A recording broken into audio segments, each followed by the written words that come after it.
നേരം പുലർന്നു വരുന്നു. രാത്രിയുടെ അവസാന യാമത്തിന്റെ അന്ത്യനിമിഷങ്ങൾ. ആ പട്ടണ തെരുവീഥിയിലൂടെ ഒരു പട്ടാള വണ്ടി പാഞ്ഞു പോകുന്നു. ഇരുവശത്തും പാഴ്മരങ്ങൾ കാവു നിൽക്കുന്ന പട്ടണ തെരുവീഥിയിലൂടെ പാഞ്ഞു പോകുന്ന ആ പട്ടാള വണ്ടിയിൽ കേൾക്കാം ഒരു പാട്ട്.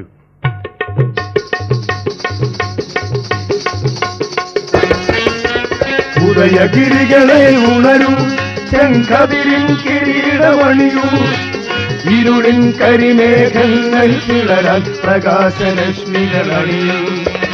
ഉദയഗിരികളെ ഉണരൂ. ആ വണ്ടി ഒരു വളവ് തിരിയുന്നു. പ്രകാശവസ്ത്രാംഗിതരായി സുന്ദര ദിഗന്ധ കന്യകൾ വരവായി വസന്ത പുഷ്പം വാരിത്തൂരും ഉലകം വസുധൈക്കരുളട്ടെ. ഉദയഗിരികളെ ഉണരൂ, ചെങ്കതിരിൻ കിരീടമണിയൂ, ഇരുളിൻ കരിമേഘങ്ങൾ പിളരാൻ പ്രകാശരശ്മികൾ അണിയൂ. ഉദയഗിരികളെ ഉണരൂ. ഒരു മൈതാനത്തിന്റെ അരികിൽ ആ വണ്ടി ചെന്ന് നിന്നു. ചുറ്റും കമ്പിവേലിട്ട മൈതാനം. ആ കമ്പിവേലയ്ക്ക് ചുറ്റും വമ്പിച്ച ജനക്കൂട്ടം. ശൂന്യമായ മൈതാനത്തിന്റെ ഒത്ത മധ്യത്ത് ഒരു മണ്ഡപം. ആ മണ്ഡപത്തിന്മേൽ 12 കുറ്റികൾ നിരത്തി നാട്ടിയിരിക്കുന്നു. ആ മണ്ഡപത്തിന് തൊട്ട് താഴെ 12 ശവപ്പെട്ടികൾ തുറന്നു മലർത്തി നിരത്തി വെച്ചിരിക്കുന്നു. ആ വണ്ടിക്ക് 12 പേരെ ഇറക്കിക്കൊണ്ടുവരുന്നു പട്ടാളക്കാർ. കൈവിലങ്ങണിഞ്ഞ് 12 പേരെ കൊണ്ടുവന്ന് മണ്ഡപത്തിന്മേൽ കയറ്റുന്നു. കേറക്കടാ, അങ്ങോട്ട് മാറി നിൽക്കടാ. അവരെ കെട്ടുന്നു. 12 പേരെ ആ കുറ്റികളോട് ചേർത്ത് വെച്ച് വരിഞ്ഞ് കെട്ടുന്നു. 12ാമത്തെ ആളിനെ കെട്ടുമ്പോൾ പട്ടാളക്കാരൻ പറയുന്നു, എവനെയാണ് വരിയേണ്ടത്, ചക്രവർത്തി തിരുമനസ്സിൽ എതിരായിട്ട് ആളുകളെ പറഞ്ഞിളക്കുന്ന കഥയെഴുത്തുകാരൻ എവനെയാണ് വരിയേണ്ടത്. കമ്പിവേലുകൾ പൊളിഞ്ഞു വീഴുന്നു. ആളുകൾ അലർ വിളിച്ചുകൊണ്ട് ഓടി വരുന്നു. പട്ടാളക്കാരവരെ ഓടിക്കുന്നു. 12 പേരുടെ മുഖത്ത് കറുത്ത തുണി വെച്ച് പൊതിഞ്ഞു കിട്ടുന്നു. 12 പട്ടാളക്കാർ നിറതോക്കുകളുമായി അവരുടെ നെഞ്ചിന് നേരെ തോക്ക് ചൂണ്ടി നിൽക്കുന്നു. അവരെ വെടിവെച്ച് കൊല്ലാൻ പോവുകയാണ്. 1, 2, 3 പറയുമ്പോൾ ആ തോക്കുകൾ ഗർജിക്കും. 12 പേർ മരിച്ചു വീഴും. അവരുടെ മൃതദേഹങ്ങൾ ആ ശവപ്പെട്ടികളിലേക്ക് എറിയപ്പെടും. എന്താ അവർ ചെയ്ത കുറ്റം? ഇവർ ചെയ്ത കുറ്റം ഒരു സോഷ്യലിസ്റ്റ് ഗ്രൂപ്പ് സംഘടിപ്പിച്ച് കളഞ്ഞു. ഒരു സോഷ്യലിസ്റ്റ് ഗ്രൂപ്പ് ഇതെന്നാണ് 1850-ൽ 1850-ൽ ഇന്നേക്ക് 142 വർഷം മുമ്പ്. എവിടെയാണിത്? ഏത് വെള്ളരിങ്ങ പട്ടണത്തിലാണിത്? ഇത് റഷ്യയിൽ തന്നെയാണ്. സാർ ചക്രവർത്തിയുടെ ഭരണകാലം സമയമായി. 1, 2. ഒരു കുതിര പാഞ്ഞു വരുന്നൊരു കുതിര കൊടുങ്കാറ്റ് മാതിരി പൊടിമണൽ വളയ്ക്കുന്നുണ്ട്. ആ കുതിരപ്പുറത്തിരിക്കുന്ന ആളൊരു കടലാസ് കെട്ടി പിടിച്ചിരിക്കുന്നു. അയാൾ വിളിച്ചു പറയുന്നു, അരുത്, വെടിവെച്ചു കൊല്ലരുത്. ഇവരുടെ ശിക്ഷ ഇളവിച്ചിരിക്കുന്നു. ഇവരെ നാട് കടത്തുവിൻ. ഇവരെ ജീവപര്യന്തം സൈബീരിയയിലേക്ക് നാട് കടത്തുവിൻ. ആളുകൾ ആർത്തു വിളിക്കുന്നു, കൈയടിക്കുന്നു, നൃത്തം ചെയ്യുന്നു. ആ കെട്ടുകളൊക്കെ അഴിയുന്നു. 12 കുറ്റികളൊന്നും കെട്ടഴിഞ്ഞു. ഈ സന്തോഷ വർത്തമാനം കേട്ടപ്പോഴേക്ക് ആ 12 പേരിൽ 4-5 പേര് ബോധം കെട്ട് വീണുപോയി. ഇപ്പോൾ മരിക്കേണ്ടതല്ലേ, പുനർജന്മം കിട്ടിയിരിക്കുന്നു. സന്തോഷാധിക്യത്താൽ ബോധം കെട്ട് വീണുപോയി. 2 പേർ ചിരിച്ചു, പൊട്ടിച്ചിരിച്ചു. ചിരിച്ച് ജീവിത അവസാനം വരെ ചിരിച്ച് ഭ്രാന്തന്മാരായിപ്പോയി. സന്തോഷാധിക്യത്താൽ ഭ്രാന്ത്. അതിൽ ഒരാൾ മാത്രം അക്ഷോഭ്യനായി നിസ്സംഗനായി അങ്ങനെ നോക്കി നിൽക്കുന്നു. അദ്ദേഹമാണ് ലോക സാഹിത്യകാരനായ ദസ്തയേവ്സ്കി എന്ന് പറയും. ഫിയദോർ ദസ്തയേവ്സ്കി. വിശ്വസാഹിത്യകാരനായ ദസ്തയേവ്സ്കിയുടെ വിഖ്യാതമായ കൃതിയാണ് കുറ്റവും ശിക്ഷയും. ആ നഗരത്തിൽ പ്രൗഢിയുയർത്തിയൊരഞ്ചുനിരയുടെ സൗധം, സായാഹ്ന സൂര്യൻ ചായം പൂശിയ സഞ്ചാരികളുടെ സൗധം.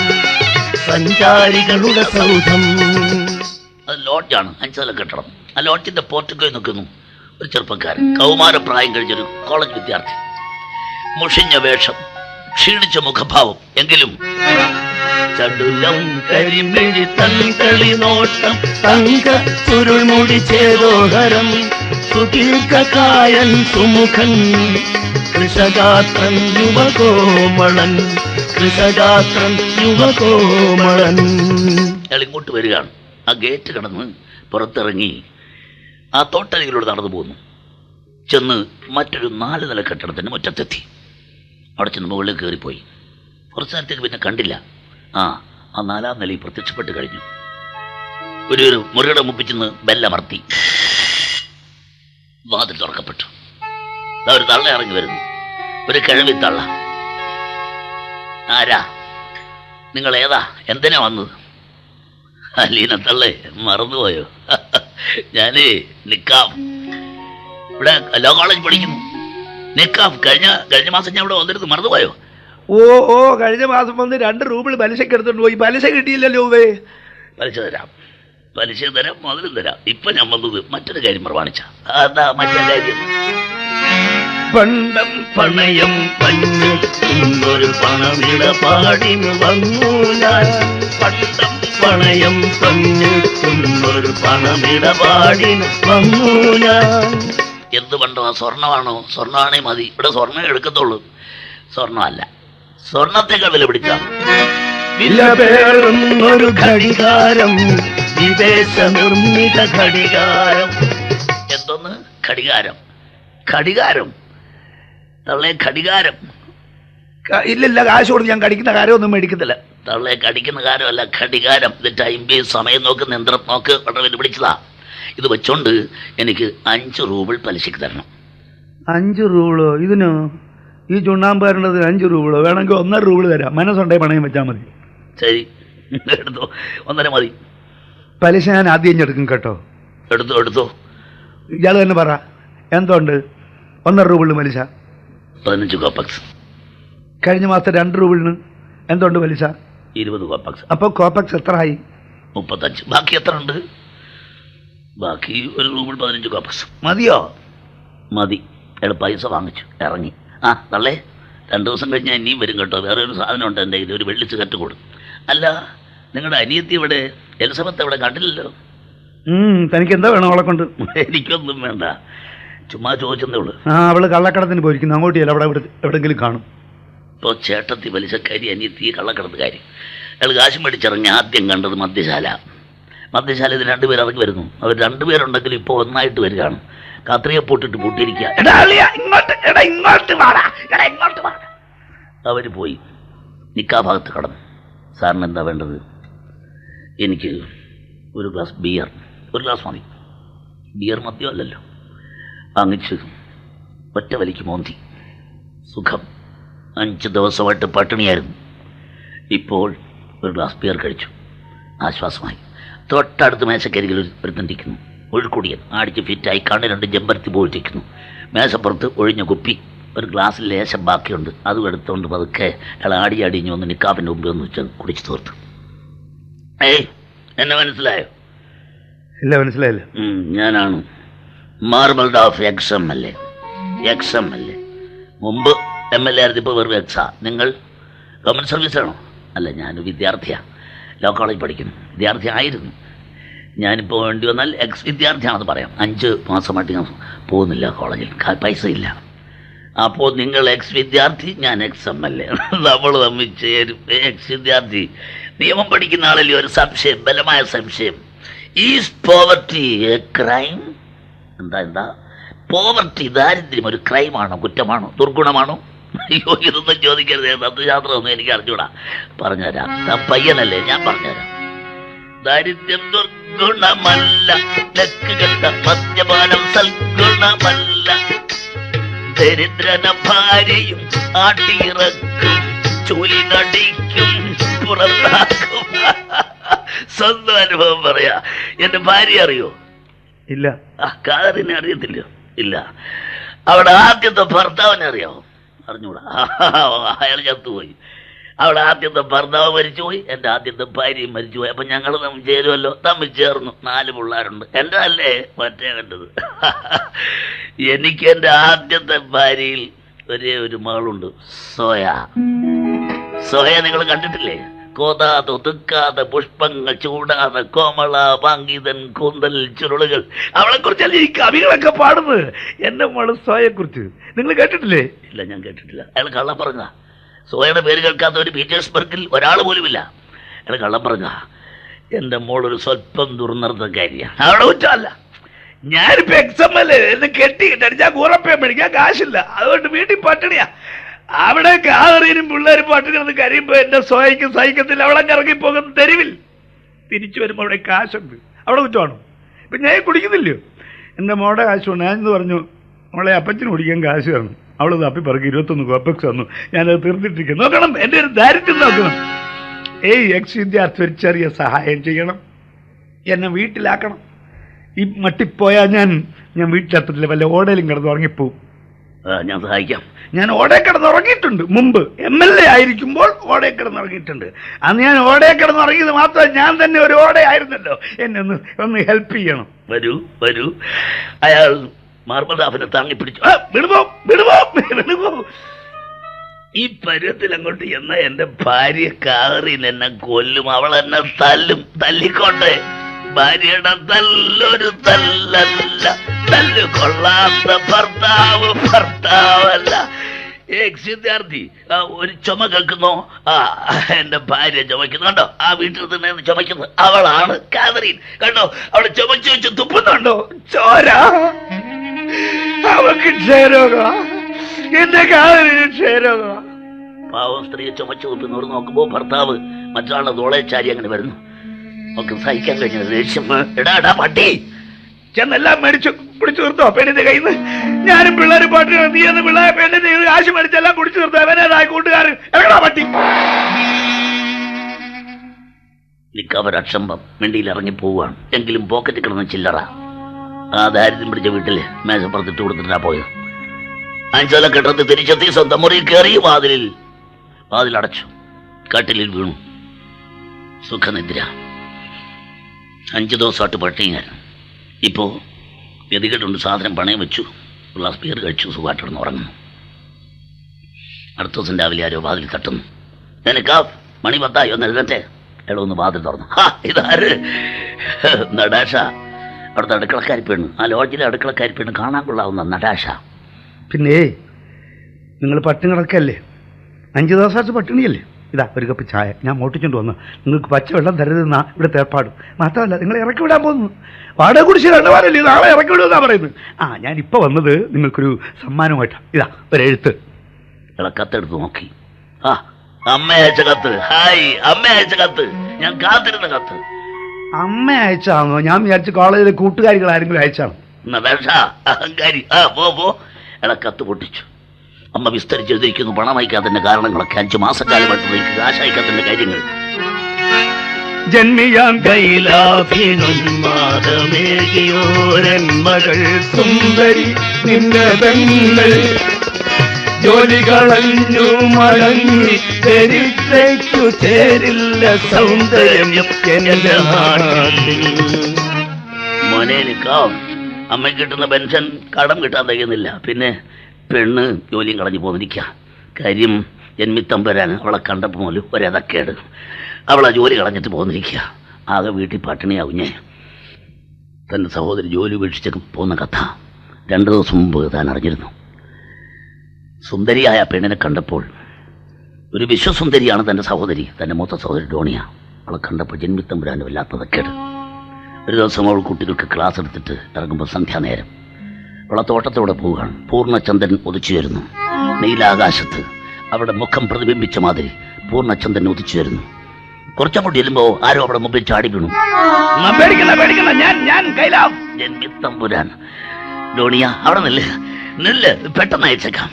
സത്യം പറയട്ടെ, നിന്നെ കണ്ടിടം പോലെ സത്യത്തിൽ ഞാൻ ഉറങ്ങുന്നില്ല. ഞാൻ തിരിഞ്ഞും മറിഞ്ഞും കിടക്കാം. ഡോണിയ, ഇന്നലെ ഞാൻ എഴുന്നേറ്റ് എഴുതി, നിന്നെക്കുറിച്ച് എഴുതി, മനസ്സിൽ തോന്നിയതൊക്കെ എഴുതി. അവിടെ നിൽക്കാം, പെട്ടെന്ന് ഞാൻ വായിച്ചേക്കാം. സുന്ദരി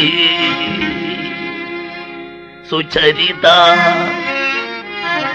സുന്ദരി സുചരിത, ഡോണിയ പ്രിയ ഡോണിയ, പ്രേമസുരപിലമെൻ ഹൃദയം, പ്രണയസുധാപരിതം ഹൃദയം, നിൻപാദ തളിരിൽ അർപ്പിപ്പു ഞാൻ എൻ സർവസമ്പൽ സമൃദ്ധിയുമായി, എൻ സർവസമ്പൽ സമൃദ്ധിയുമായി. സുന്ദരി സുചരിത, ഡോണിയ പ്രിയ ഡോണിയ. അവിടെ നില്ല്, ഓടിക്കളഞ്ഞാലോ. അയാളവിടെ തടഞ്ഞു നിർത്തി. ഡോണിയ, നീ എനിക്ക് ഒരുപാട് സമ്മാനങ്ങൾ തന്നിട്ടുണ്ട്. അങ്ങെന്തൊക്കെയായി പറയുന്നത്? നീ നിന്റെ അടുത്തോട് ഞാൻ നിന്നെ തട്ടിമുട്ടിയെ കടന്നു പോകുമ്പോ നീ ഭയചകതി എന്നെ നോക്കിട്ടില്ലേ? ആ നോട്ടങ്ങൾ, നീ ഞാഞ്ഞെറിഞ്ഞിടും കൺമുനകൾ ചിത്രത്തിലോടിയെത്തി. അതിന് പകരം ഞാൻ നിങ്ങൾ തരണ്ടേ? നിൻകവിൾ തട്ടിൽ വിടർന്നു നിൽക്കും ചെമ്പനിയൊരു സുന്ദരി സുചരിത ഡോണിയ പ്രിയ ഡോണിയ. അയാളവളെ വാരി പുണർന്നു. അയാളെ മുതുകത്തൊരു ഇടി വീട് ഇടി പോലെ ഞെട്ടി തിരിഞ്ഞു നോക്കുമ്പോ നിൽക്കുന്നു അയാളെ ഭാര്യ ഭദ്രകാളിയെ പോലെ. മാറി, ഇതിനു വേണ്ടിയാണോ ഇവളെ ഇവിടെ വരുത്തിയത്? പിള്ളേരെ പഠിപ്പിക്കാനെന്നും പറഞ്ഞു. അവൾ ഭർത്താവിനെ ആക്രമിക്കുന്ന ഷർട്ട് വലിച്ചിരിക്കുന്ന ദേഹമാക്കലും മാന്തി പൊളിക്കുന്ന അവളെ മുഖത്ത് കാക്കിച്ച് തുപ്പുന്നു. അയാൾ അവളെ കഴുത്ത് കുത്തിപ്പിടിച്ച് ഏർ വെച്ചു. അവൾ എഴുന്നേറ്റ് കാലുമടങ്ങി ഒച്ചാട്ടി വെച്ചു. കൊണ്ടുതഞ്ഞാറോ തൊഴി അഹങ്കാരി, നീ അത്രയ്ക്കായി. ഡോണിയ രക്ഷപ്പെട്ടു.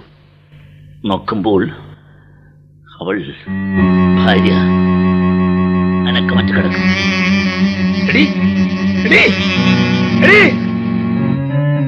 അയ്യോ, ചത്തുപോയി.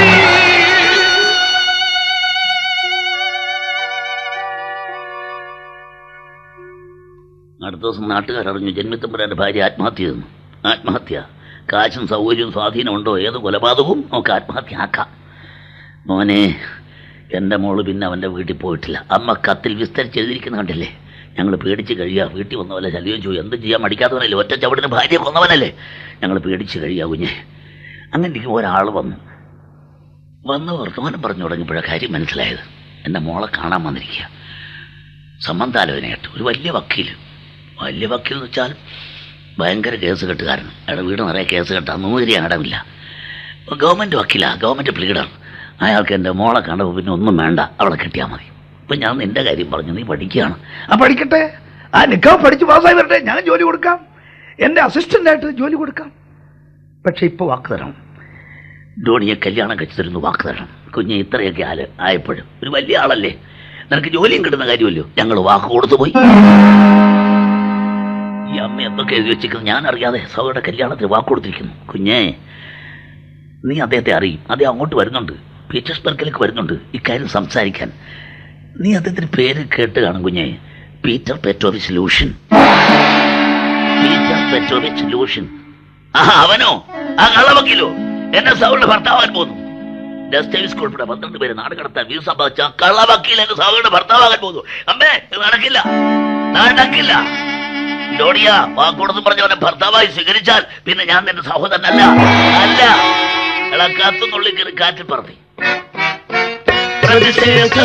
ചുഴലി കണക്ക് ചുറ്റിയടിച്ചു. ബോധം മറഞ്ഞ ഭ്രാന്തനു തുല്യം ക്രോധം കൊണ്ടവനലറി. ഒരു ചുഴലിക്കാറ്റ് മാതിരി അയാൾ പോകുന്നു. തന്റെ സ്നേഹിതനെ കാണാനാണ്, റസോമിഖിനെ കാണാൻ. പോവേണ്ടത് ഒരു പാർക്കിലൂടെയാണ്. ആ പാർക്കിലെത്തിയപ്പോൾ അയാൾ നിറച്ചു നിന്നു. അവിടെ ധാരാളം ആളുകൾ, കാറ്റുകൊള്ളാനും വിശ്രമിക്കാനും സുഖിക്കാനും വന്നവർ. അവരെല്ലാം സന്തുഷ്ടരാണ്, താൻ മാത്രം ദുഃഖിതൻ. അയാളെ ചാരുബെഞ്ചിലിരുന്നു. ആലോചിച്ചു, ഞാൻ ഏകാഗിയാണ്. അതുകൊണ്ടായിരിക്കാം, ഞാൻ ദുഃഖിതനായതുകൊണ്ടായിരിക്കാം ഈ പ്രകൃതി ഭംഗി എന്നെ തഴുകി ആശ്വസിപ്പിക്കാൻ ശ്രമിക്കുന്നു. തരുനിരയെല്ലാം തരണവായുവേറ്റിളകുന്നു. അടികൾ മൂളുന്നു, കിളികൾ പാടുന്നു, പുലരിപ്പൊൻ പൂക്കൾ ചൊരിയുന്നു. മയങ്ങിപ്പോയി. നിക്കാഫ് കൊടുങ്കാറ്റേറ്റൊന്ന് ഉറങ്ങിപ്പോയി. പക്ഷെ ഞെട്ടി ഉണർന്നു. ഒരു ദുസ്വപ്നം കണ്ടു. ഞാൻ വിയർത്തൊടുക്കുന്നു. ഇല്ല, ഞാനേ ചെയ്യില്ല. എത്ര നല്ല കാര്യമാണെങ്കിലും ഇല്ല. അയാൾ ഓടുന്നു ഭ്രാന്തനെ പോലെ. ആദ്യം ഉദ്ദേശിച്ച വഴിയല്ല, മറ്റൊരു റോഡെ പോയി ചെന്നത്. ഒരു വൃത്തികെട്ട തെരുവിൽ. അവിടെ എല്ലാം അടിമകൾ, തെണ്ടികൾ, നാടോടികൾ, വൃക്ഷച്ചുവട്ടിൽ അത്താഴ് ഒരുക്കുന്നവർ, അനിശ്ചിതത്വത്തിൽ അന്തി ഉറങ്ങുന്നവർ, ആ വൃക്ഷക്കൊമ്പിൽ തൊട്ടിൽ കെട്ടി കുട്ടികളെ വളർത്തുന്നവർ, പാവങ്ങൾ, മുഖസഹസ്രങ്ങൾ. അതിനപ്പുറത്ത് കള്ളക്കടത്തുകായി അവളിരിക്കുന്നു, എലിസബത്ത്. അതിനപ്പുറത്ത് സ്വർണ്ണക്കച്ചവടക്കാർ. ആകെ നാശം പിടിച്ച ജീവിതത്തിൻ്റെ വൈരുദ്ധ്യങ്ങളെ കാണുകയാണ്. ഇത് നേരിട്ട് കണ്ടപ്പോൾ കൂട്ടുകാർ പറഞ്ഞ ശരിയല്ലേ. ലോ കോളേജ് വിദ്യാർത്ഥികൾ ഒരു ദിവസം രാത്രി രഹസ്യവും കൂടി ആ യോഗത്തിൽ താനും സമ്മതിച്ചിരുന്നു. ഒരാൾ പറഞ്ഞു, ഇത് മാറണം, നമ്മുടെ നാട്ടിൽ ഈ വൈരുദ്ധ്യം, ഈ ഉച്ചനീചത്വം അവസാനിപ്പിക്കണം. അതിന് ഇവിടെ പണമുണ്ട്, പണമല്ല സ്വർണ്ണവിരിപ്പുണ്ട്. അലീന തള്ള വീട്ടിൽ കട്ടി സ്വർണ്ണമുണ്ട്, അവളെ വെട്ടിക്കൊല്ലണം. ഏതെല്ലാം സ്വർണ്ണമെടുത്ത് പാവങ്ങൾക്ക് വിതരണം ചെയ്യണം. അരുത്, അതല്ല ശരി, നിങ്ങളുടെ ലക്ഷ്യം ശരി, പക്ഷെ മാർഗം തെറ്റ്. താനങ്ങനെ പറഞ്ഞതാ. പക്ഷേ ഇത് നേരിട്ട് കണ്ടപ്പോൾ, ഈ ജീവിത ക്ലേശങ്ങൾ നേരിട്ട് കണ്ടപ്പോൾ അവർ പറഞ്ഞാൽ ശരിയല്ലേ. അയാൾ മുറിക്കകത്ത് അങ്ങോട്ടും ഇങ്ങോട്ടും നടക്കുന്നതോ ആലോചിച്ചു. ഏതോ ദുഷ്ടവിചാരം നിറയുന്നു, നന്മയിലെത്താൻ മുൾമുനപ്പാകിയ തിന്മതൻ ഭീതി തെളിയുന്നു. ഏതോ ദുഷ്ടവിചാരം. മയങ്ങിപ്പോയി. അടുത്ത ദിവസം രാവിലെ പേടിക്കുന്നു നടാഷ. നിക്കാഫ്, എഴുന്നേറ്റേ, മണി 11 ഉറക്കം. ചാരത്തിൽ കിടക്കുന്ന പട്ടിയെ പോലെ നിങ്ങൾ എഴുന്നേറ്റോ. ഇതിനകത്ത് കിടങ്ങൾ മുടിഞ്ഞു പോകും, ഈ മടയെ കിടന്നങ്ങൾ മുടിഞ്ഞു പോകും. എഴുന്നേറ്റ് വാ. അയാൾ വന്ന് വാതിൽ തുറന്നു. നടാഷ, ദേ ചായ മാത്രമല്ല അപ്പം ഉണ്ട്, എടുത്തുന്നു. നീ എവിടെങ്ങനെ വെച്ച ചായ അപ്പോൾ വെച്ചാൽ കഴിക്കണം.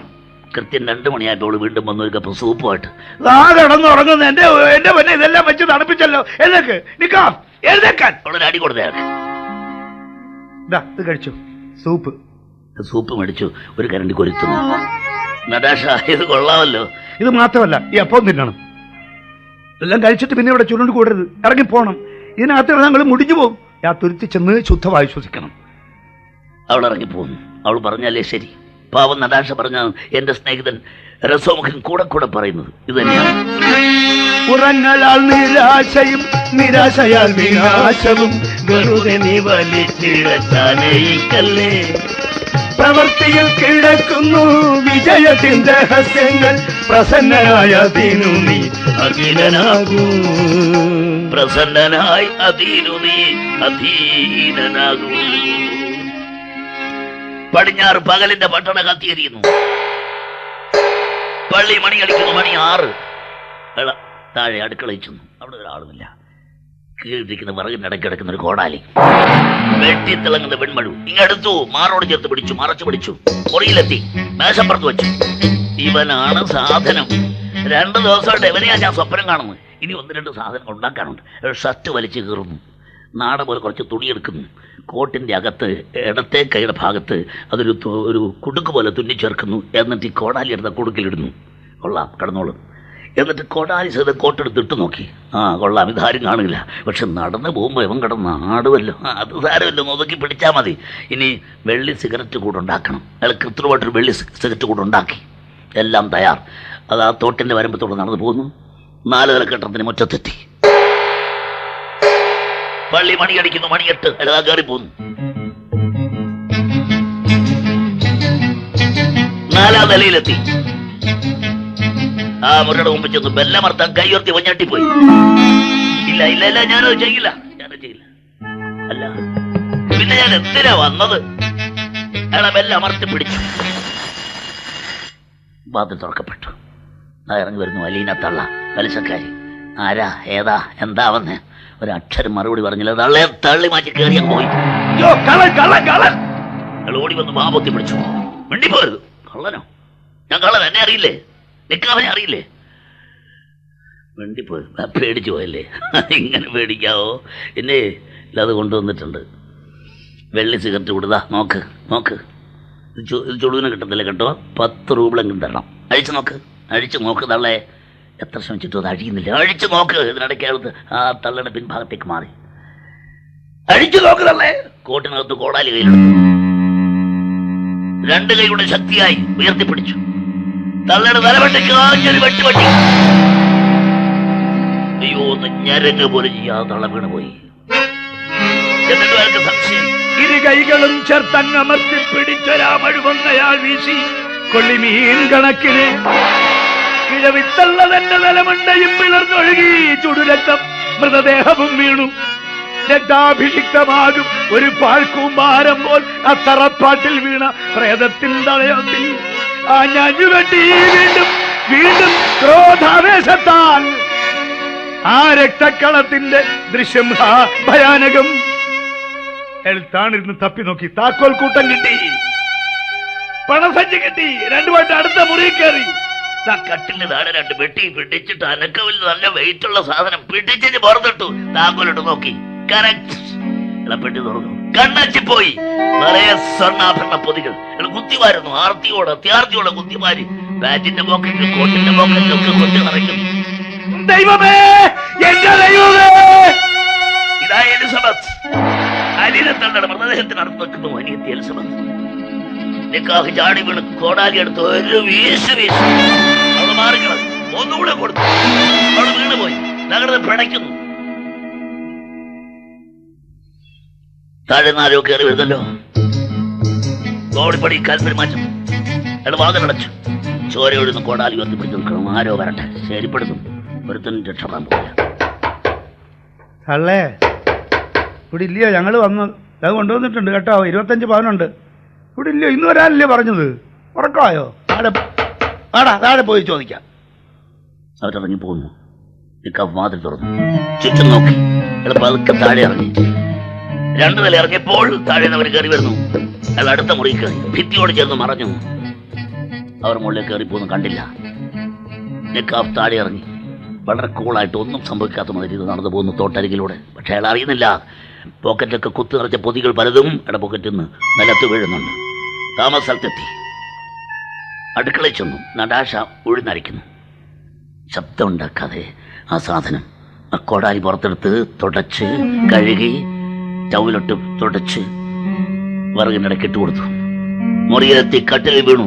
വിയർത്തൊഴുകുന്നു. ഉറങ്ങിപ്പോയി. പക്ഷേ അടുത്ത ദിവസം രാവിലെ ആരും വിളിക്കേണ്ടി വന്നില്ല. കൃത്യമായിട്ട് ഉണർന്നു നോക്കുമ്പോൾ പ്രഭാതത്തിന്റെ മുഖത്ത് ചോര. പ്രഭാതത്തിന്റെ മുഖത്ത് മാത്രമല്ല, ആകാശം ആകെ ചോര. ഷർട്ടിൽ, പാന്റിൽ, ബൂട്ട്സിലൊക്കെ ചോര. നാശം. ഇതൊക്കെ തെളിവല്ലേ? നശിപ്പിച്ചു കളയാം. എല്ലാം അഴിച്ചിട്ടു കത്തിച്ചു കളയാം. എന്ത് എടുത്തിട്ട് കത്തിക്കും? എൻ്റെ ഒരു തീക്കൊള്ളി പോലും ഇല്ലാത്ത ദാരിദ്ര്യവാസി. പണസഞ്ചി അഴിച്ചു നോക്കാം. അഴിച്ചു നോക്കി. അഴിച്ചു മേശപ്പുറത്ത് കുടഞ്ഞു. സ്വർണ്ണ നാണയങ്ങളെല്ലാം സ്വർണ്ണ നാണയങ്ങൾ. എണ്ണി നോക്കുക പോലും ചെയ്തില്ല. തൂത്തുകൂട്ടി ഡ്രയറിലിട്ടു. ഡ്രയർ അടച്ചു. ഇതെല്ലാം ഒന്ന് ഒളിച്ചു വെക്കണം. ഇപ്പം പെണ്ണ് വരും ചായയായിട്ട്. ഭിത്തിയിലൊരു പോട് കണ്ട പോട്ടിൽ കുറേ അധികം കുത്തി നിറച്ചു. എന്നിട്ട് ഇളയി കിടക്കുന്ന വാൾപേപ്പർ അതിൻ്റെ പുറത്തേക്ക് ഇട്ടപ്പോൾ പൊത്തി നിൽക്കുന്നു. നാശം. നാട്ടുകാർ ആരെങ്കിലും കണ്ടാൽ മനസ്സിലാക്കില്ലേ? എനിക്കിതൊന്നും അറിഞ്ഞോളാം. എനിക്ക് എടുക്കാനും അറിഞ്ഞോളാം, കൊടുക്കാനും അറിഞ്ഞോളാം, കക്കാനും അറിഞ്ഞോളാം, നിൽക്കാനും അറിഞ്ഞോളാം. ഞാൻ എന്തിനൊക്കെ ചെയ്തു? ആരോ മാതിരി തട്ടുന്നു. ആ പെണ്ണായിരിക്കും. അവൾ വന്നിട്ടുണ്ട്. താക്കോൽദാടെ നോക്കിയപ്പോൾ അവളല്ല. ഗേറ്റ് കാവൽക്കാരൻ. താനിവിടെ ഉണ്ടോ? തനിക്ക് പോലീസ് സ്റ്റേഷനിൽ ഒരു സമൻസ് വന്നിട്ടുണ്ട്. പോലീസ് സ്റ്റേഷനിൽ ചെല്ലണമെന്നോ? പോവാം. വളരെ കൂളായിട്ടാണ് മറുപടി. പെട്ടെന്ന് കൈ കിട്ടിയ ഡ്രസ്സൊക്കെ ധരിച്ചു. അലവലാതെ ഡ്രസ്സും ധരിച്ച് ഇറങ്ങാൻ ഭാവിച്ചപ്പോൾ പെണ്ണ് വന്നു. നടാശ. എവിടെ പോവാ? പോലീസ് സ്റ്റേഷനിൽ. ഏത് സ്റ്റേഷനിൽ പോവാണെങ്കിലും ഈ ചായ കഴിച്ചോണ്ട് പോയാൽ മതി. ചായ മാത്രമല്ല, ഇടിയപ്പം ഉണ്ട് 2 എണ്ണം. എടി പെണ്ണേ, ഞാൻ പോലീസ് സ്റ്റേഷനിൽ പോവുക. അവിടെ ചെല്ലുമ്പോൾ കിട്ടും ഇടിയപ്പം. മനസ്സിലായോ? അവിടെ എത്തി. ഗോവണി കയറുമ്പോൾ സ്വയം പറയുന്നു, സമസ്താപരാധവും ഞാൻ ഏറ്റുപറയും.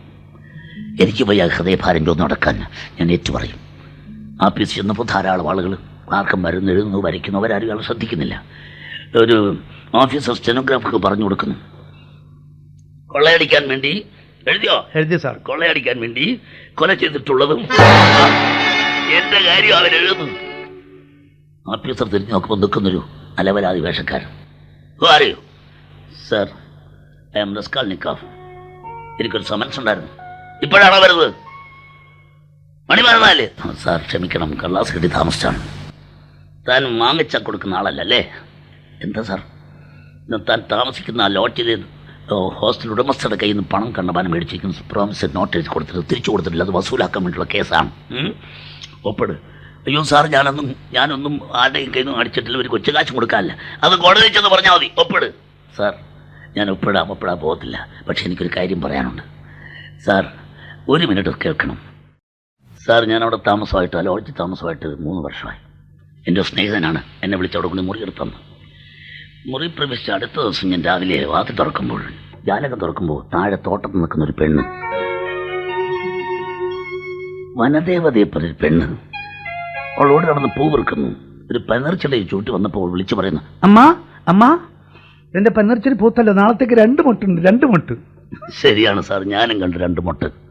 പൂവള്ളി പോലത്തെ അവിടെ പൂമേനിയിൽ നാളത്തേക്ക് പ്രകൃതി കരുതി വെച്ചിരിക്കുന്ന 2 മുട്ട്. പുലരിയിൽ പൂവിറുത്തും കൊണ്ടു നിന്നു നീ ആളിയിൽ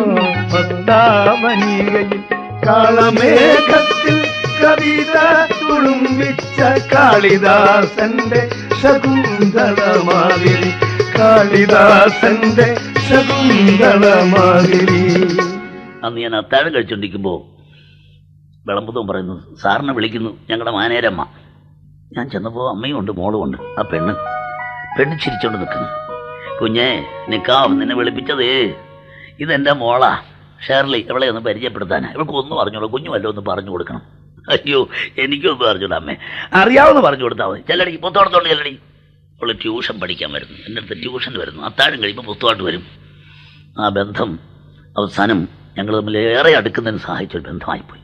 ഇതിനിടയ്ക്ക് പോക്കറ്റ് മണി എന്നും പറഞ്ഞ് എനിക്ക് പ്രതിഫലം തരുന്നതായിരിക്കാം കൊണ്ടുതരാറുണ്ട്. പക്ഷേ എനിക്കത് ആവശ്യമില്ലായിരുന്നു. പക്ഷേ അതിനൊക്കെ ഞാൻ അപ്പോഴപ്പോൾ റെസിപ്റ്റ് കൊടുത്തുണ്ട്, പ്രോമിസ് നോട്ട് കൊടുത്തു. ഇത്രയും പൈസ പറ്റിയെന്ന് എൻ്റെ ആവശ്യമില്ലായിരുന്നെങ്കിൽ ഞാൻ ചെയ്തു. ഇതിനിടയ്ക്ക് പണം ശരിക്കും ഞാൻ ധൂർത്തടിക്കുകയും ചെയ്തു. ഞങ്ങൾ ഒരുമിച്ച് വിനോദസഞ്ചാരത്തിന് പോകാൻ തള്ള നിർബന്ധിച്ചനുസരിച്ച് പോയിട്ടുണ്ട്. ആ ഇടയ്ക്കാണ് സാർ ഞങ്ങൾ തമ്മിൽ അടുത്തത്. മാനസികമായിട്ട് മാത്രമല്ല, ഒരു ദിവസം അവൾ ക്ലാസ്സിൽ വന്നപ്പോൾ അവിടെ മുഖം മ്ലാനമായിരിക്കുന്നു. എന്താ ഷെർലി? അവിടെ കണ്ണ് നിറഞ്ഞു. എന്താ ഷെർലി? അവിടെ കവിളിലൂടെ കണ്ണീർ കണങ്ങൾ ഉരുണ്ടു വീണു. എന്താ? ഞാൻ ഗർഭിണിയാണ് സാർ, ഞാൻ ഗർഭിണിയാണ് സാർ. ആ ഇത്രയുള്ള ഒന്നിനെ കരയുന്നത്. ഞാൻ പറഞ്ഞില്ലേ നമ്മുടെ വിവാഹം താമസിയാതെ നടക്കും. ഇതിനിടയ്ക്ക് കാര്യം അമ്മയും സഹോദരിയും അറിയിക്കണമെന്ന് എനിക്ക് തോന്നി. പോകാനൊരുക്കിപ്പോൾ കരഞ്ഞു. പിന്നെ ഞാൻ പോയില്ല. ഒരു ദിവസം അവിടെ മുറിയോട് കയറി ചെല്ലുമ്പോ ആ മുറിക്കകത്ത് വേറൊരാൾ ഇറങ്ങി വരുന്നു. ഡോക്ടർ. എന്താ ഡോക്ടർ ഇവിടെ? ഷെർലിയുടെ മുറിയിൽ അവൾക്ക് ഒരു തലച്ചുറ്റൽ. അവിടെ അമ്മ ആളെ അയച്ചു. സാരമില്ല, ഞാൻ ചെറിയ മരുന്ന് കൊടുത്തു, സുഖമായി. ഞാൻ അകത്ത് കയറി ചെന്നപ്പോൾ അവൾ സുഖമായിട്ട് ഉറങ്ങാണ് സാർ. ഞാൻ അവളെ തട്ടി വിളിച്ചു. സാർ, അവൾ തണുത്ത് മരവിച്ച് കിടക്കും സാർ, വെളുത്ത് വിറങ്ങലിച്ച് കിടക്കും സാർ. ഈ തള്ള ഇത്ര ഭയങ്കരിയാണത് ഞാൻ അറിഞ്ഞില്ല സാർ. ഒരു കോടീശ്വരൻ എനിക്ക് സംബന്ധാനം എനിക്ക് വന്നു. അവന്റെ കൂടെ അയക്കാൻ തീരുമാനിച്ച് ഞാൻ അറിയാത്ത തീരുമാനമെടുത്തു. പക്ഷേ കല്യാണം കഴിച്ചയക്കുമ്പോൾ പെണ്ണ് ഗർഭിണിയായിരിക്കുന്ന അത്ര ശരിയല്ലല്ലോ. അതിനുവേണ്ടിയാണ് ഡോക്ടർ വരുത്തിയത്. മരിച്ചു കിടക്കുന്ന അവിടെ ഉദരത്തിൽ എന്റെ ആത്മാവിന്റെ അംശം. ഞാൻ ആകെ തകർന്നു പോയി സാർ. എന്നിട്ട് ഇപ്പൊ കേസ്, അധിക നാളായില്ല ഇവിടെ മരിച്ചിട്ട്. കേസ് ഞാൻ എഴുതി കൊടുത്ത കടലാസിന്റെ പേരിൽ എന്റെ പേര് കേസ്. അവള് മരിച്ച എന്റെ കുറ്റം കൊണ്ടാണോ സാർ? അവൾക്ക് എന്നോട് എന്തിഷ്ടമായിരുന്നു സാർ? എന്നോടോ കരയണ്ട, ഇയാളെ കരച്ചിൽ പിടിച്ചൊന്നും കാണണ്ട, ഒപ്പിട്. അയാൾ ഒപ്പിട്ട് കൊടുത്തു. ഇതിനിടയ്ക്ക് ക്ലാർക്ക് കൂടി വരുന്നു. സാർ അവനെ കിട്ടി. ആരെ? അലീന തള്ളയും എലിസബത്തിനെയും വെട്ടിക്കൊന്നവനെ. ആനെ കിട്ടി. എങ്ങനെ കിട്ടി? അവൻ കൊള്ളയടിച്ച മുതൽ വെക്കാനായിട്ട് സ്വർണം വ്യാപാരം ചെല്ലുന്നു. സ്വർണം വ്യാപാരിക്ക് സംശയം. അയാൾ പോലീസിനെ അറിയിക്കുന്നു. പോലീസ് വരുന്നു. ആളെ കൊണ്ടുപോയി 5-6 നല്ല അനത്ത് കൊടുത്തപ്പോ സത്യമെല്ലാം പുറത്ത്, ആളകത്ത്. അയ്യോ സാർ, അത് ചെയ്തത് ഞാനാണ്, ആ ഇരട്ട കൊലപാതകം നടത്തിയ ഞാനാണ് സാർ എന്ന് ഉച്ചത്തിൽ വിളിച്ചു പറയാൻ തോന്നി. പക്ഷെ എനിക്ക് തല ചുറ്റി വീണു. ചുറ്റും ആള് കൂടി. സാർ, ഇക്കാര്യം പറഞ്ഞപ്പോഴല്ല അവന് ബോധക്കേട്. ഇവനുമായിട്ട് എന്തെങ്കിലും ബന്ധമുണ്ട്? ഒന്നുമില്ലെന്ന്. അവസാനം അവനെ ഒന്ന് ഉണർത്തി ഒരു കുടം വെള്ളം ഇവിടെ തലവഴി ഒഴിച്ചപ്പോൾ ഉണർന്നു. ഡോഡോ, എന്താ തനിക്ക്? ഒന്നുമില്ല സാർ, 4 ദിവസമായിട്ടൊന്നും കഴിക്കാത്തവനാ, തല ചുറ്റി. പോട്ടെ സാർ. പൊയ്ക്കോ. പക്ഷെ ഒരു കാര്യം, സ്ഥലം വിടരുത് കേട്ടോ. ഞങ്ങൾക്ക് തന്നെ ഒന്ന് ചോദ്യം ചെയ്യാനുള്ള. തൽക്കാലം പൊയ്ക്കോ. തൽക്കാലം നിക്കാഫ് രക്ഷപ്പെട്ടു. പക്ഷെ അയാൾക്കറിയാം താമസിയാതെ തന്നെ അറസ്റ്റ് ചെയ്യും. അതുകൊണ്ട് തെളിവുകൾ നശിപ്പിക്കണം. തെളിവുകൾ നശിപ്പിച്ചാൽ താൻ രക്ഷപ്പെട്ടേക്കാം. കാരണം ഒരുത്തൻ കുറ്റമേറ്റിരിക്കല്ലേ, ഒരു താൻ ജയിലിൽ കിടക്കല്ലേ. താമസത്തിൽ തിരിച്ചു വന്നപ്പോൾ വാതിൽ തുറന്ന് കിടക്കുന്നു. ഞാൻ വാതിൽ അടയ്ക്കാതെയാണ് എഴുന്നേറ്റ് പോയത്. ആ സാധനങ്ങളെല്ലാം മേശപ്പുറത്ത് ചേർന്ന് കിടക്കുന്നു. ഇതാരും വന്ന് കണ്ടില്ല. ഭാഗ്യം, നടാഷ പോലും കണ്ടില്ല. എനിക്കിതൊന്നും വേണ്ട. എല്ലാം തൂത്തുകുട്ടി സഞ്ചിയിലാക്കി ആ തോട്ട് കരച്ച് നിൽക്കുന്നു, ചുറ്റും കണ്ണോടിച്ചുണ്ട്. തോട്ടിലെറിഞ്ഞു കളയാം. പക്ഷെ ആ ചുറ്റും നിൽക്കുന്ന ജനങ്ങൾ എന്നെ ശ്രദ്ധിക്കുന്നു. അയാൾക്ക് ആകെ സംശയമായി പോയി. ലോകരെ എല്ലാ സംശയം അവിടുന്ന് പോയി ഒരു വിജന സ്ഥലത്തെത്തി. പൊളിഞ്ഞു കിടക്കുന്ന ഒരു വീട്, അതിന്റെ കാമ്പൗണ്ട് കടന്നു നിന്നപ്പോൾ പോച്ച വളർന്ന് കിടക്കുന്നു, കുരിശിൽ കൊത്തി കിടക്കുന്നു. ഒരു കല്ല്, ഒരു 50 പൗണ്ട് ഭാരം വരുന്ന ഒരു കല്ല് ഇവിടുന്ന് പിടിച്ചിളക്കിയപ്പോൾ പാമ്പ്, പത്തിവിടുന്ന് ചീറ്റിക്കൊണ്ട് നിൽക്കുന്നൊരു പാമ്പ്. പേടിക്കണ്ട, നിന്നെ കൊല്ലാമെന്നല്ലേ, ഞാൻ 2 പേരെ കൊന്നിട്ട് വരിക. നിനക്ക് വേണമെങ്കിൽ സ്വർണ്ണാഭരണം തരാം. ഇതാ എല്ലാം കൂടെ തട്ടിയിട്ട് കൊടുത്ത് പാമ്പ് അതിനെ പൊത്തിലൊളിച്ചു. എടാ കല്ല് പിടിച്ച് ഇരുന്ന പോലെ വെച്ചു. ഭാദ്രം സകല തെളിവും നശിച്ചു. ഇനി എന്നെ ആർക്കൊന്നും ചെയ്യാൻ ഒക്കില്ല. എങ്കിലും ഞാൻ ആലോചിക്കുകയാണ്, എന്തിനു കൊല ചെയ്തു ഞാൻ, എന്തിനു കൊള്ളയടിച്ചു, എണ്ണി നോക്കുക പോലും ചെയ്തില്ല. എടുത്ത സ്വർണ്ണ പണ്ടങ്ങൾ, ഞാൻ എടുത്ത സ്വർണ്ണ നാണ്യങ്ങൾ. ബുദ്ധിസ്ഥിരത നശിച്ചോ ലോകമെനിക്ക് ഭ്രാന്താലയമായി, ബുദ്ധിസ്ഥിരത നശിച്ചോ ലോകമെനിക്ക് ഭ്രാന്താലയമായി. എന്തിനു കൊല ചെയ്തു ഞാൻ, എന്തിനു കൊള്ളയടിച്ചു. താമസസ്ഥലത്ത് എത്തി കട്ടിലിൽ വീണു. പിന്നൊരു ദീർഘനിദ്രയായിരുന്നു. 3 ദിവസത്തേക്ക് രാപകലില്ലാത്ത ഉറക്കം. 3 ദിവസമായി ദുസ്വപ്നങ്ങളുടെ ഘോഷയാത്രയാണ്. തൊട്ടടുത്തൊരാൾ നിപ്പുണ്ട്, അയാളുടെ പ്രിയ സുഹൃത്ത് രസവ് മെഖിൻ. അയാൾ പോയി ഡോക്ടറെ കൊണ്ടുവന്നു, ഇഞ്ചക്ഷൻ എടുപ്പിച്ചു. രക്ഷയില്ല. 3-ാം ദിവസം ആയപ്പോഴേക്ക് അവൻ സ്വപ്നത്തിൽ പിച്ചും പേയും പറയുന്നു. മാത്രമല്ല വാവിട്ട് കരയുന്നു.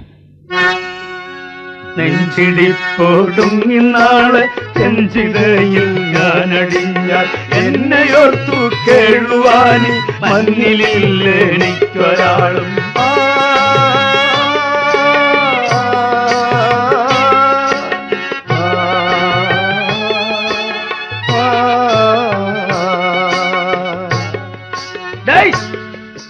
നിനക്ക് കാര്യമില്ല, ഞാനുണ്ടാ എഴുതക്കടാ നിക്കാം. കൂട്ടുകാരൻ റെഡി കൊടുത്തു. അയാൾ കണ്ണു തുറന്നു. ഇതാര്? രസവ്. എടാ നീ എപ്പോ വന്നടാ? എപ്പോ നല്ല ചോദ്യം. 3 ദിവസമായിട്ട് ഇവിടെ നിൽക്കുക. ഞാൻ വിചാരിച്ചതിന്റെ അവസാനം തുറക്കണം. എല്ലാം രക്ഷപ്പെട്ടല്ലോ. എടാ ഈ 3 ദിവസം നിനക്ക് വേണ്ടി ഞാൻ എന്തെല്ലാം ചെയ്തയോ? 3 ദിവസത്തിന് 4 കാര്യങ്ങൾ ചെയ്തു. 1, ഡോക്ടറെ കൊണ്ടുവന്ന് ഇഞ്ചക്ഷൻ എടുപ്പിച്ചു. എന്നിട്ടും രക്ഷപ്പെട്ടില്ല. പിന്നെ തള്ളയെ പറഞ്ഞ് തണുപ്പിച്ചാൻ വാടക കാശിന് ചോദിക്കില്ല. നീ കുറച്ച് കാശ് കൊടുക്കാമല്ലോ, അതൊന്നും കൊടുക്കണ്ട. പിന്നെ വീട്ടുടമസ്ഥയെ കയ്യിലെടുത്തു നോട്ടുകൾ ഞാൻ കൈക്കലാക്കി. നീ എഴുതി കൊടുത്ത പ്രോമിസ് നോട്ടെല്ലാം ഇതാ എൻ്റെ പോക്കറ്റിൽ. സ്വല്പം കൈക്കൂലി കൊടുത്തു കേട്ടോ, 10 രൂപ കൊടുത്തു. അപ്പോൾ കാര്യം നടന്നു. പിന്നെ നിനക്ക് പുത്തൻ ഡ്രസ്സുകൾ വാങ്ങി. ഇതാ ഇരിക്കുന്ന 5 രൂപ വില. നീ ആലോചിക്കടാ, എനിക്ക് ഈ പൈസ എല്ലാം കൊടുത്തു. നിന്റെ കാശാണ് അതിന് തള്ള കൊടുത്തയച്ച് 40 രൂപ 15 ചെലവായി പോയി. ബാക്കി 25 ഉണ്ട്. ഇതാ നിനക്ക് വേണമെങ്കിൽ സ്ഥലം വിടാം, അമേരിക്കയ്ക്ക് പോയിക്കോടാ. നിന്നെ ആരും സംശയിക്കുന്നില്ല. നീ വെറുതെ സ്വയം സംശയിക്കല്ലേ. അപ്പൊ ആരോ വാതിൽ തട്ടി. റസ്കാലിനൊക്കെ ഉണ്ട് ഇവിടെ. റസ് വെച്ചെന്ന് വാതിൽ തുറന്നു. ഉണ്ട്, സുഖമില്ല കിടക്കുക. ഇതാ ആളകത്ത് കടന്നു. ഇവിടെ നിൽക്കാം. എന്നെ മനസ്സിലായോ? ഞാനാണ് പീറ്റർ പെട്രോവിച്ച് ലൂഷ്യൻ. എടാ നിന്റെ പെങ്ങളെ കല്യാണം കഴിക്കാമോ, ധോണിയെ കല്യാണം കഴിക്കാമോ? നമ്മൾ അളിയന്മാരാ. നിന്റെ അമ്മയച്ച കത്തിൽ എന്റെ കാര്യം പറഞ്ഞിട്ടുണ്ട്. പീറ്റർ പെട്രോവിച്ച് ലൂഷ്യൻ, പ്രശസ്ത അഭിഭാഷകൻ. ഞാൻ മോസ്കോയിൽ വരിക. നിന്നെ കണ്ട് ഈ കാര്യം തീരുമാനിക്കാൻ തന്നെ വന്നാ. എന്താ മിണ്ടാത്തത്? നിക്കാഫ്, എന്താ മിണ്ടാത്തത്? എടാ നമ്മുടെ അളിയന്മാരാടാ. ഓഹോ, എന്റെ പൊന്നളിയനാണോ വന്നിരിക്കുന്നത്? അളിയനൊരു കാര്യം ചെയ്താൽ കൊള്ളാം, ഈ മുറിയിൽ നിന്ന് വെളിയിൽ പോകണം. എന്താ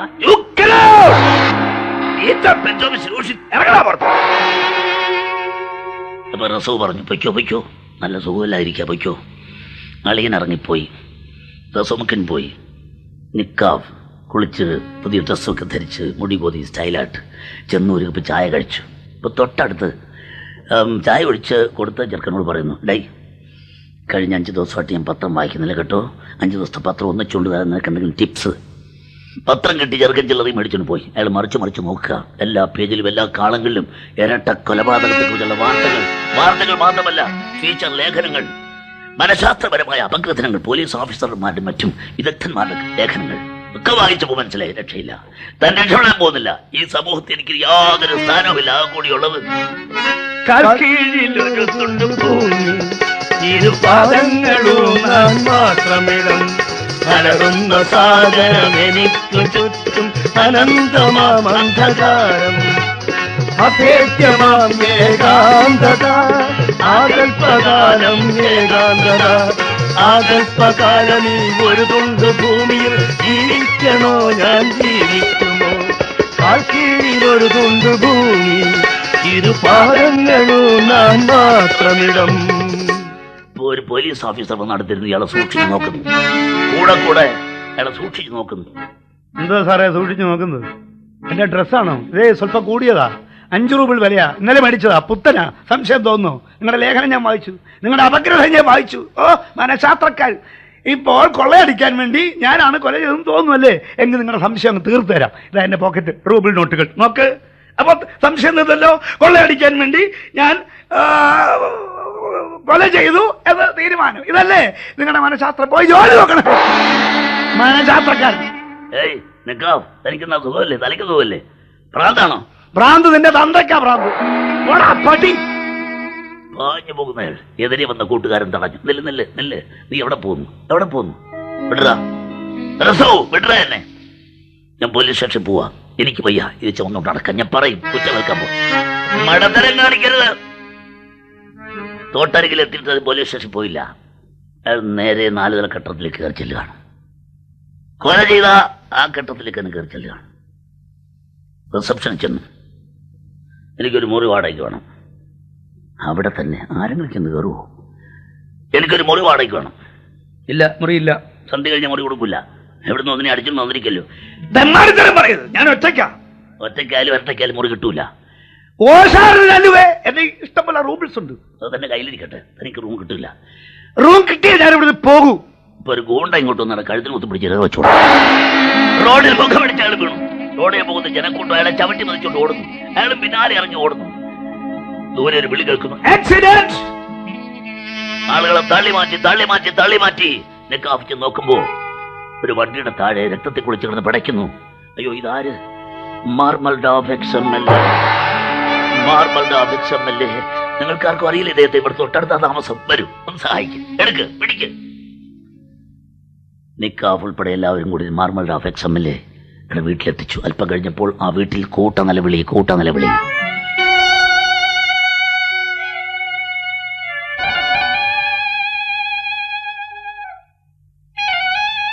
പുരോഹിതൻ വരുന്നു. സ്വർഗസ്ഥനായ പിതാവേ, ഈ ആത്മാവിന് കൂട്ടായിരിക്കണമേ. അച്ചോ, ഞങ്ങൾക്കിനി ആരുണ്ട്? അച്ചോ, ഞങ്ങൾക്ക് ആരുണ്ട്? ദൈവം തുണയുണ്ട്. ഈശ്വരൻ ദയാപരനാകുന്നു. പിന്നെ ഈശ്വരൻ അങ്ങേർക്ക് ഞങ്ങളോട് യാതൊരു ദയവുമില്ല. അച്ഛൻ്റെ പാട്ടിന് പോകും. എല്ലാവരും ഇറങ്ങിപ്പോയി. നിക്കാഫ് നടത്തിയെന്നു. കാതലിന്തല്ലേ, നിങ്ങളുടെ ഭർത്താവ് എൻ്റെ ഒരു സുഹൃത്തായിരുന്നു. നല്ലവനായിരുന്നു അദ്ദേഹം, എത്രമാത്രം നല്ലവനായിരുന്നു. പക്ഷെ എന്ത് ചെയ്യാം, ഒക്കെ സംഭവിച്ചു. ഇന്നത്തെ ചെലവിനോട് ചില്ലറയില്ലല്ലോ. ഇതാ 24 രൂപകളും ബാക്കിയുണ്ട്, കയ്യിലിരിക്കട്ടെ. മൊത്തം എടുത്ത് കൊടുത്തിട്ട് ഇറങ്ങി പോവുകയാണ്. നല്ല ഇരുട്ട്. പുറകിനൊരു പെണ്ണിയിരുന്നു. സാർ ചേച്ചി പറഞ്ഞു സാർ ചേച്ചിയുടെ താമസ സ്ഥലത്ത് ചെല്ലണം. ആരാ നിന്റെ ചേച്ചി? സോയ ചേച്ചി. കുപ്രസിദ്ധ ഗണിക സോയ തന്നെ ക്ഷണിക്കുന്നു താമസ സ്ഥലത്തേക്ക്. അവൾ താമസിക്കുന്ന ലോഡ്ജിൽ മുറിയെടുത്തിട്ടാണത്രേ. ഒരു ഗണിക തന്നെ ക്ഷണിച്ച നിമിഷം അയാൾക്ക് തോന്നിയത്, ധന ദുർദേവതയ്ക്കെന്നും പ്രഭവിട്ട ഹോമോഹത്താൽ ധനദണ്ഡം ഹോമിക്കുമി ദയലാതുള്ളി അനവധ്യ സുഖദമാം അനുരാഗാങ്കൂരം വര തനിയ ഭിന്നതു വന്നാൽ വരമല്ലി. ജീവിക്കാൻ വേണ്ടി തെരുവിൽ ജീവിതം ഹോമിക്കുന്ന ഇവിടെ മനസ്സിൽ പരിശുദ്ധ പ്രേമം ഉണ്ടാവാനിടയില്ല. പിന്നെ ഒരുപക്ഷെ ഉണ്ടായാൽ അത് അഭികാമ്യമല്ലേ? അനിയത്തി, നീ ചെന്ന് പറയൂ, ഞാൻ സ്വയച്ചയുടെ വീട്ടിൽ വരുമെന്ന്. നിൽക്കടവിടെ. ആരോ ഓടി വരുന്നു. വന്നാടെ കൈക്ക് പിടിക്കുന്നു. പേടിക്കണ്ട, ഞാൻ രസാവും. എടാ നിക്കാഫ്, നീ എന്തിനിങ്ങനെ കറങ്ങി നടക്കുന്നത്? ഇവിടെ പോലീസ് ബലവരിച്ചിരിക്കുന്ന, നീ ആവശ്യമില്ലാതെ ചെന്ന് കുരുകരുത്. വാ. 2 പേരും താമസസ്ഥലത്തെത്തി. കയറി ചെന്നപ്പോ മുറിയിൽ 3 പേരിരിക്കുന്നു. 3 സ്ത്രീകൾ. അമ്മ, ഡോളിയ, നടാഷ. അമ്മേ, അമ്മേ, ഡോളിയ, അമ്മേ, അമ്മേ. തലചുറ്റി വീണ് പോയി.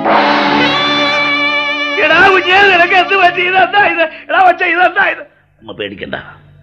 നിങ്ങൾ 2 പേരെയും അപ്രതീക്ഷിതമായിട്ട് കണ്ടപ്പോൾ ഉണ്ടായ ഒരു ആ സന്തോഷാധിക്യത്താൽ നിന്ന് ബോധക്കേടാ.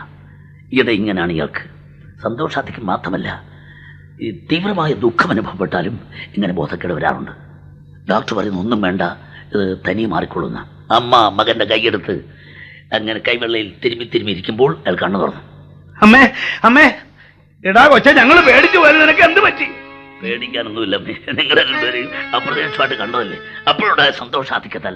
ഡോണിയ അറിഞ്ഞോ, പ്രതിശുദ്ധ വധൻ വരൻ വന്നിട്ടുണ്ട്. നിന്റെ പ്രതിശുദ്ധ വരൻ വന്നിട്ടുണ്ട്. പീറ്റർ പെറ്റോമിസ് ലൂഷൻ. ഞാൻ അവനെ ഗെറ്റ് ഔട്ട് അടിച്ചിരിക്കുക. ഒരു കാര്യം പറഞ്ഞേക്കാം, വാക്കോടൊന്നും പറഞ്ഞ് അവനെ ഭർത്താവായി സ്വീകരിച്ചാൽ പിന്നെ ഞാൻ നിന്റെ സഹോദരനല്ല. അമ്മയെ കേൾക്കാൻ പറയാം. നിങ്ങൾ രണ്ട് പോയിക്കോ.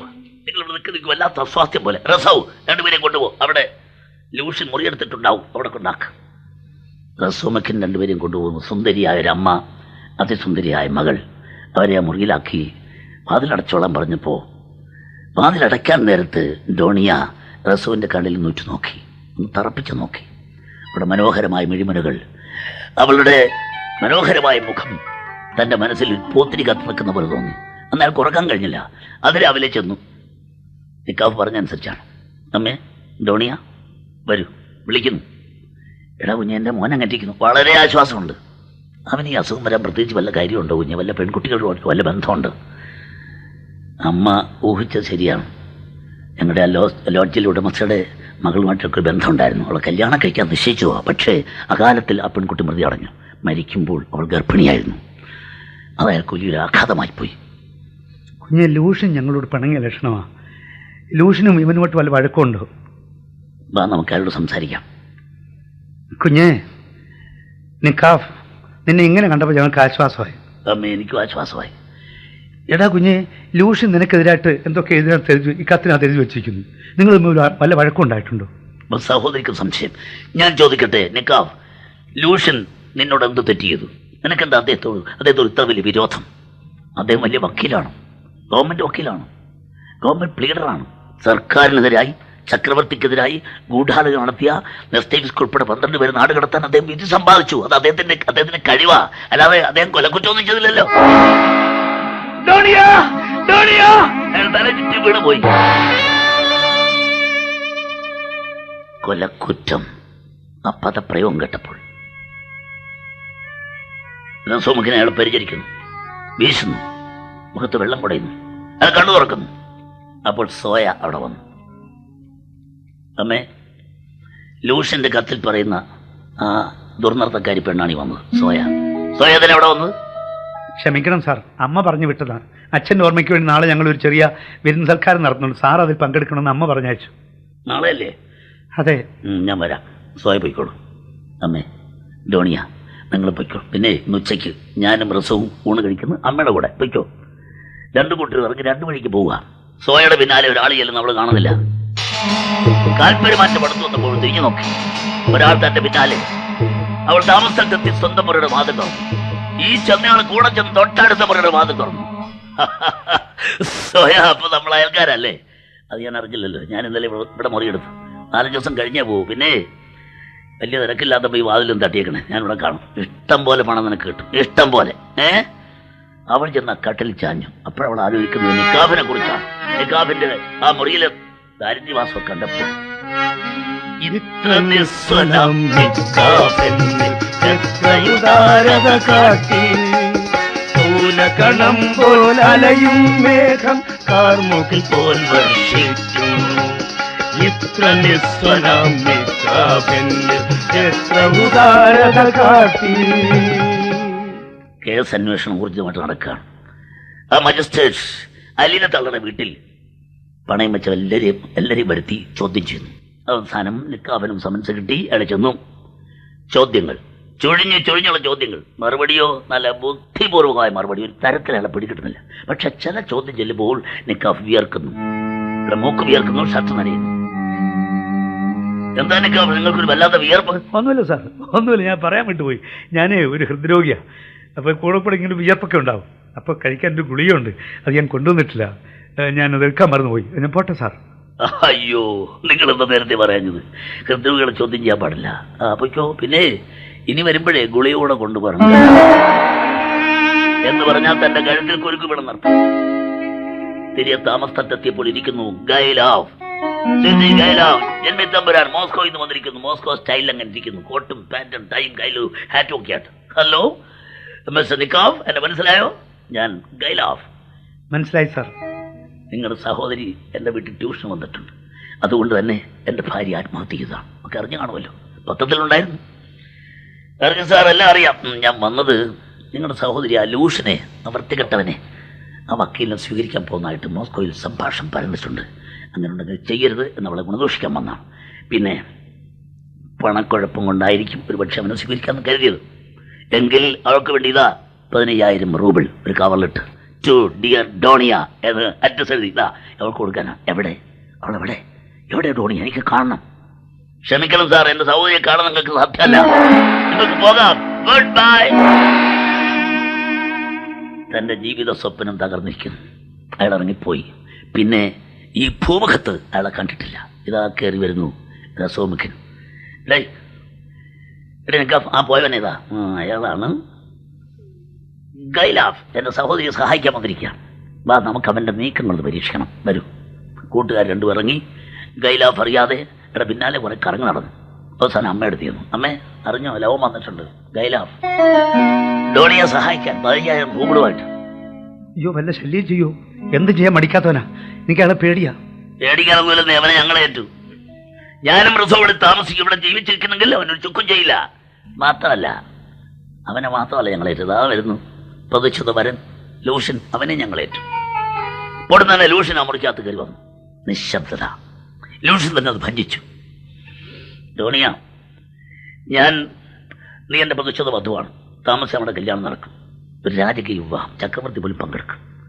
നിനക്ക് ഞാൻ ഒരു കത്തയച്ചിട്ട് ആ കത്തിനകത്ത് പറഞ്ഞ് പ്രധാനപ്പെട്ട കാര്യം നീ അവഗണിച്ച് കളഞ്ഞേക്കണം. ഞാൻ വരുമ്പോൾ ഇവിടെ നിന്റെ സഹോദരൻ നിക്കാവിടെ ഉണ്ടാവരുന്ന് പറഞ്ഞു. എന്നത് പരിഗണിച്ചില്ലല്ലോ. ക്ഷമിക്കണം മിസ്റ്റർ ലൂഷൻ, എൻ്റെ സഹോദരനെ ഉപേക്ഷിച്ച് എനിക്ക് യാതൊരു ബന്ധവും ആവശ്യമില്ല. എന്താ? എൻ്റെ സഹോദരനെ ഉപേക്ഷിക്കാൻ എനിക്ക് ബുദ്ധിമുട്ടാണ്. സഹോദരനെ ഉപേക്ഷിക്കാൻ ബുദ്ധിമുട്ടായിരിക്കും, എന്നെ ഉപേക്ഷിക്കാൻ വിഷമമല്ലല്ലോ.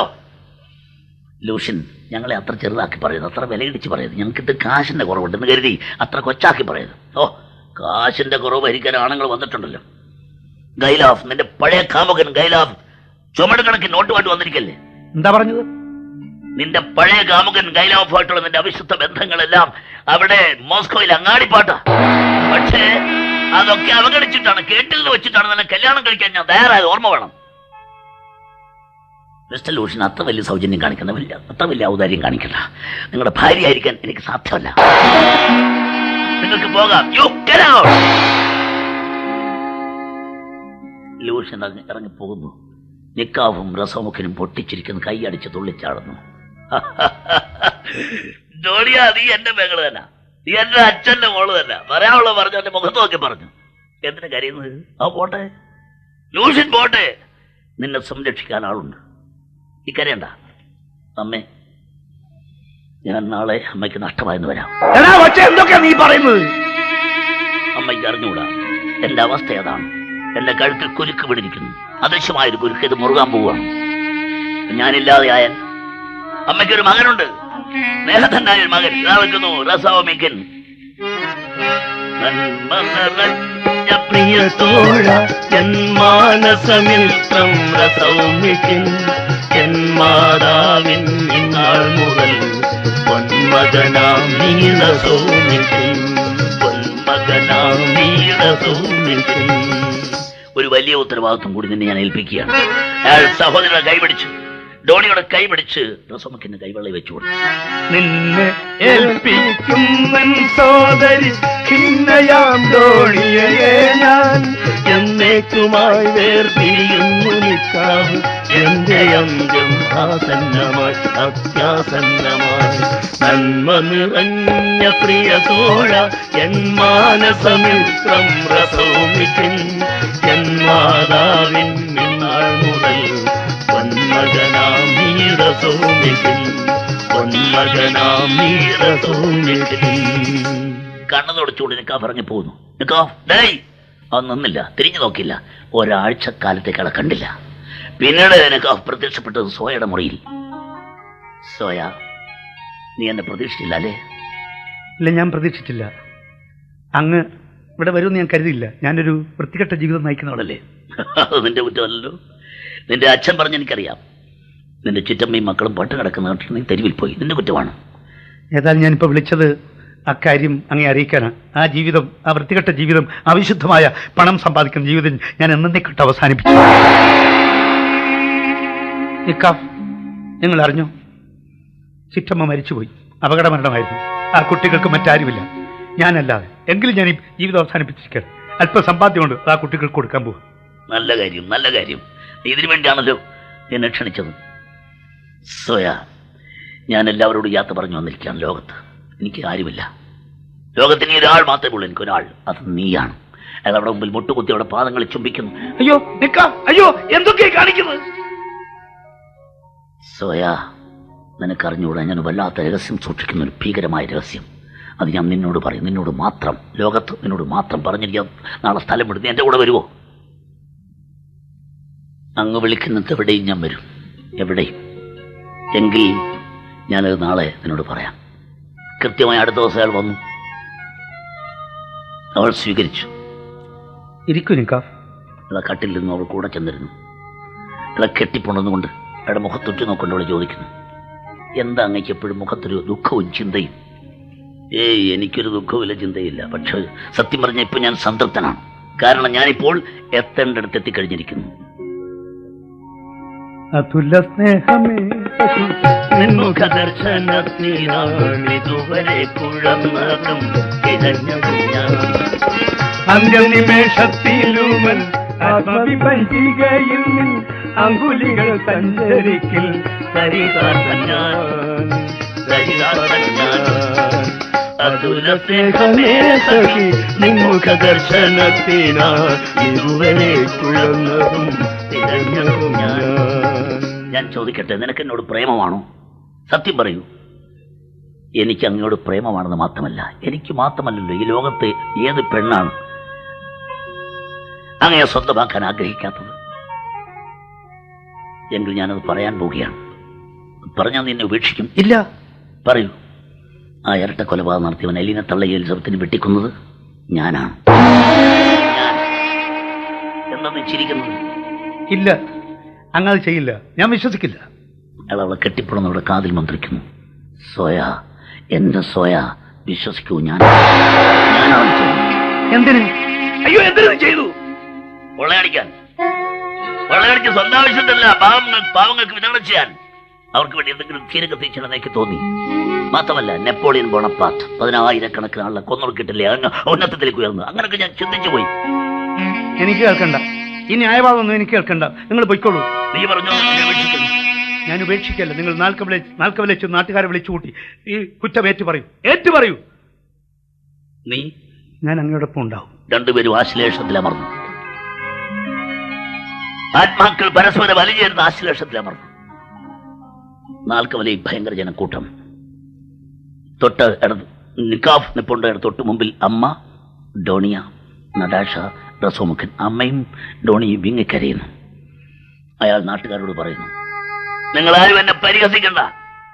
ആരാമ വിളിച്ചെന്നെ ഭ്രാന്തനാണെന്ന്. ഞാൻ ഭ്രാന്തനല്ല. സ്വബോധത്തോടെ ഞാൻ പറയാം, നിങ്ങൾ ഉൾക്കണ്ടാകുള്ള ഉറക്കം വിളച്ച് കഴിയല്ലേ ആ പ്രമാദമായ കേസിലെ പ്രതിയാരാണെന്നറിയാൻ. പേടിക്കണ്ട, വിഷമിക്കണ്ട. അലീനത്തോളെയും എലിസബത്തിനെയും വെട്ടിക്കൊന്നത് ഞാനാണ്. കൊള്ളയടിക്കാൻ വേണ്ടി. പക്ഷെ ഒറ്റ കാപ്പസ്യം ചെലവാക്കിയിട്ടില്ല. ഞാൻ അവിടെ എല്ലാം കുഴിച്ചിട്ട് നിങ്ങൾക്ക് വേണമെങ്കിൽ ചെന്നെടുക്കാം. പക്ഷെ എടുത്ത് സ്വന്തം പോക്കറ്റാക്കരുത് കേട്ടോ. എല്ലാം സ്വാർത്ഥത്തിന് വേണ്ടി ഉള്ള സമൂഹത്തിലാണ് നമ്മൾ ജീവിക്കുന്നത്. ഞാൻ കുറ്റമേറ്റ ശിക്ഷ സ്വീകരിക്കാനാണ്. ഇതാ എന്നെ വളഞ്ഞിരിക്കുന്ന പോലീസ് ഓഫീസർമാർ. അയാൾ കൈ ഉയർത്തി കൊടുത്തു. കയ്യിൽ വിലങ്ങ് വീണു. അമ്മയും ഡോണിയും പാവിട്ട് കഴിയുന്നു. 6 മാസം അങ്ങോട്ട് കഴിയുകയാണ്. ഇതാ സൈബീരിയ, മാനും മനുഷ്യനുമില്ലാത്ത സൈബീരിയൻ മരുഭൂമി. അവിടെ മൺവെട്ടി ഉയർത്തി ആ കടത്തുതറയിൽ ആഞ്ഞാഞ്ഞു വെട്ടുന്നു അയാൾ. വിയർത്തൊഴുകുന്നു. സോയ തൊട്ടടുത്തുണ്ട്. അവളെ മൺവെട്ടി പിടിച്ചു മടിച്ചു. അയാളുടെ മുഖത്തുനിന്ന് വിയർപ്പ് തുള്ളികൾ തുടച്ചു.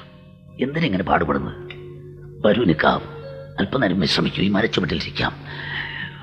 നിങ്ങൾ നിരാശനാണ്, ഇപ്പോഴും ദുഃഖിതനാണ്. എന്തിന് നിരാശപ്പെടണം, എന്തിന് ദുഃഖിക്കണം? നമ്മൾ രണ്ടും മാത്രമല്ലല്ലോ സൈബീരിയയിൽ. ദസ്തേവ്സ്കി ഉൾപ്പെടെ എത്ര മഹാന്മാർ, മനുഷ്യ സ്ത്രീകൾ, എത്ര കമ്മ്യൂണിസ്റ്റുകൾ, എത്ര യുവതികൾ, എത്ര മഹിളകൾ, എത്ര വിദ്യാർത്ഥികൾ, എല്ലാവരെയും നാടുകടത്തിയല്ലേ ഈ ചക്രവർത്തി. പക്ഷേ ചക്രവർത്തിയെ നാടുകടത്തുന്ന കാലം ഈ ദൂരത്തിലല്ല. അന്ന് നിങ്ങളുടെ ശിക്ഷ തീരും. 8 വർഷമല്ലേ ശിക്ഷ? 8 വർഷം കഴിയുമ്പോൾ നിങ്ങൾക്ക് വയസ്സെത്രയെന്നറിയാവോ? 34. വേണ്ടുവോളം സമയം വീണ്ടും ജീവിക്കാൻ. ആ കാലഘട്ടം നമ്മുടെ നാടിന്റെ പൂക്കാലമായിരിക്കും. ആ പൂക്കാലം നേടാൻ വേണ്ടി നമ്മൾ ഹോമിച്ചത് നമ്മുടെ ജീവിതത്തിന്റെ പൂക്കാലം എന്ന് കരുതിയാൽ മതി. ജീവിതം ഹോമിച്ചു നേടുന്നു നമ്മൾ നാടിന്റെ നവ്യ വസന്തം. ജീവിതം ഹോമിച്ചു നേടുന്നു നമ്മൾ നാടിന്റെ നവ്യ വസന്തം. ഈ വസന്തം വന്നടഞ്ഞാൽ ഭൂവിൽ കുറ്റമില്ല ശിക്ഷയില്ല, ഭൂവിൽ കുറ്റമില്ല ശിക്ഷയില്ല.